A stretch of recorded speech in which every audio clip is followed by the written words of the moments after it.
Your teenager just asked if you ever did anything crazy in high school. You blinked, paused, and suddenly couldn't remember a single thing that happened between ages 13 and 19. I mostly studied, you say, while your high school friends have photographic evidence of you crowd surfing at a warehouse party in cargo pants and a visor. This lie, it's quietly destroying your relationship with your kid. Because the moment they believe you've never struggled, they stop bringing their struggles to you. Here's how. The perfect parent fiction. You've turned yourself into a fictional character called Parent You. This person apparently spawned at age 25, fully formed, with a 401k, strong opinions about curfews, and zero history of bad decisions. Parent You never snuck out, never lied, never made out with someone questionable behind Dairy Queen, and definitely never did that thing at Brad's party in 1997. Your teen asks, "Did you ever sneak out?" Your brain immediately flashbacks to climbing out a second-story window at 2 a.m., shimmying down a garage roof like a drunk parkour athlete, landing in the bushes, and meeting your friends at the gas station parking lot. Your mouth says, "No, respect is important." And you deliver it so smoothly you could pass a polygraph administered by your own guilt. And what they do with that belief is the part most parents never see coming. The teaching moments you're hoarding.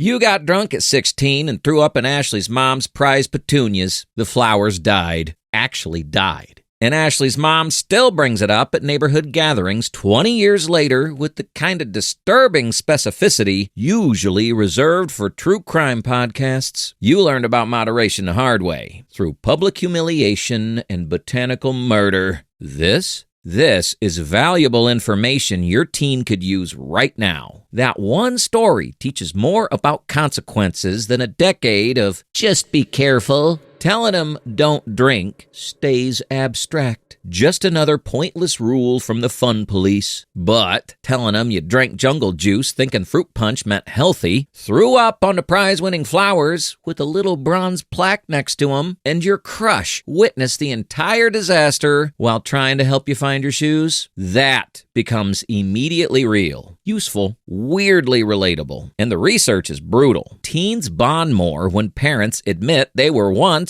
a mess. What surprised researchers wasn't that teens mess up. It was how much better they do when parents admit they once did it too. Your teen asks about parties. You say, "Be careful," which communicates absolutely nothing useful. Meanwhile, you're hoarding golden prevention stories like a dragon sitting on embarrassing treasure. These stories don't undermine your authority. They're vaccines against terrible decisions. Small, controlled doses of your own stupidity that could prevent their much larger infections of the same mistakes. The hypocrisy they're reading like a book. Here's where it gets worse. Your teen knows you're lying. They live with you. They see everything. You say, "I never partied," while pouring your third glass of wine before dinner's even ready. You say, "I always respected authority," while complaining about your boss so loudly the neighbors know his middle name. You say, "I focused on school," while being completely unable to help with basic algebra homework because apparently you learned it differently. And if you think they don't notice the hypocrisy, they notice it like it's their job. Teens are hyper-aware of parental inconsistencies. They're like tiny detectives with clipboards, tracking every contradiction. And when they know you're hiding something, they hide everything right back. And once a teen decides you're performing instead of being honest, they stop performing honesty too. The shame you're teaching without meaning to. By never admitting your mistakes, you're accidentally teaching that mistakes are so shameful they must be buried forever. Your teen internalizes this. If mom won't even admit teenage mistakes 30 years later when she's a fully functional adult with a mortgage and a Costco membership, mine must be absolutely unforgivable. I should probably just move to Norway and start over. This is where kids don't just hide their mistakes, they start hiding who they are. When parents avoid discussing their own difficult adolescent experiences, it directly predicts how their kids experience family health and emotional safety decades later. Even when parents genuinely believe staying quiet protects everyone, it doesn't. They need to hear, "I lied to my parents about where I was." The guilt ate me alive for weeks. I couldn't sleep. The truth came out anyway because your friend's mom called my mom. Here's what I learned about why honesty actually matters. Instead, they get a lecture and your claim that you never lied to your parents about anything ever, which should summon lightning from a clear sky and maybe a UN investigation, which accidentally teaches the most dangerous lesson of all. Mistakes must be hidden. Quick truth check. Every adult had at least one Brad's party story. If you had one, just type yes, no details required. Mine, I told my parents I was at a sleepover, but actually went to a concert 3 states away with people they'd never met. My mom still doesn't know. Sorry, Mom. The guilt's been eating me for 20 years, but apparently not enough to actually confess. The relatability you're destroying. Your teen comes to you. Everyone hates me. I have no friends. My life is over. You could say, I felt exactly that way sophomore year when my entire friend group turned on me over something stupid. I ate lunch in the bathroom for 2 weeks until things got better. Instead, you say, that's probably an exaggeration, honey. I'm sure people don't actually hate you. Which translates to teen speak as, your feelings are wrong, you're being dramatic, and I've never felt what you're feeling because I'm a well-adjusted robot in mom jeans. Congrats, that kid is never coming to you with their real problems again. This is when they decide you were never 13. You were always just a parent. When teens perceive emotional openness from parents, they report significantly better well-being and self-esteem because they realize their struggles are normal human experiences rather than personal failures proving they're fundamentally defective. And that's how I'm fine becomes their full personality. What they're really asking for. Your teen needs permission to be imperfect without it meaning they're fundamentally broken. They're not asking for permission. They're asking for proof. They're asking if you've ever been human, if you understand what they're going through, if their feelings and struggles are normal, or if they're uniquely terrible. Your Perfect Parent Act answers that question loud and clear. The isolation compounds because they can't talk to you about any of it without confirming their worst fear, that they're disappointing you just by being imperfect. So they hide everything, carry the weight alone. Meanwhile, you're wondering why they never talk to you anymore, why they seem so distant, and why they won't let you in. You built the wall brick by brick. With every story you refuse to tell, every struggle you denied having, every perfect lie about your teenage years. The stories that actually help.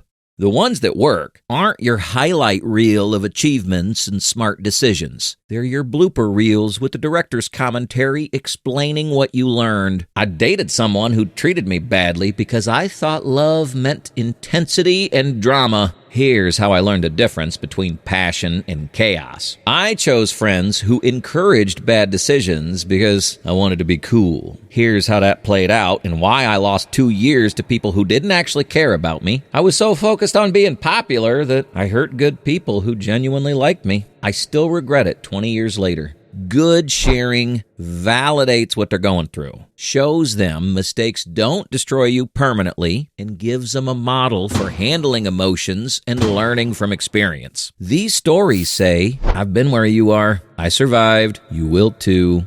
How to start.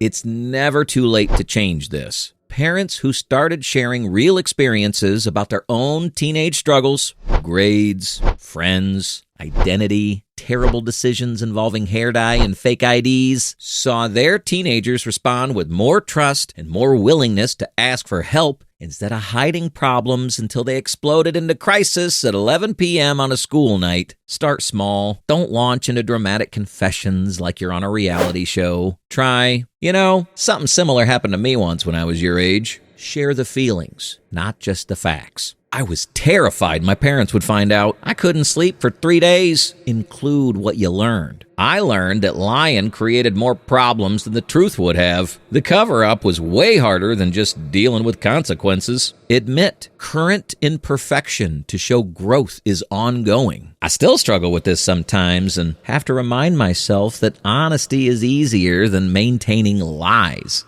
The truth about your truth. This isn't about confessing. It's about connection. Your teenager doesn't need a perfect parent who never struggled. They need a real one who's traveled this exact road before, made similar mistakes, survived the experience, and lived to tell about it with perspective. Your stories aren't going to give them ideas. They already have the worst ones from their friends, the internet, and their own creativity fueled by boredom and TikTok. Your stories might give them pause, perspective, or at least the comfort that someone understands what they're going through. Every story you don't share is a lesson they'll learn the hard way. Every mistake you hide is a connection you miss. Every perfect lie you tell pushes them further into isolation. Your teenager is writing their story right now. They need to know that stories can have messy chapters full of mistakes and bad decisions and still have happy endings, that people can make significant errors and still become good parents, that they can screw up repeatedly and still be worthy of love and respect. Share your stories, the embarrassing one that still makes you cringe, the educational ones that taught you important lessons, the ones that prove you're human rather than some perfect authority figure who emerged fully formed from a parenting manual. And once your kids feel safe seeing your past, they feel safer letting you see theirs. Because your teenager doesn't need a perfect parent. They need proof that imperfect people can still turn out okay, just like you did, eventually, sort of. And once kids feel safe seeing your past, they feel safer letting you see theirs, which is why most teenagers lie to their parents about everything. And it has nothing to do with trust. That video breaks down the real reason. Watch it next.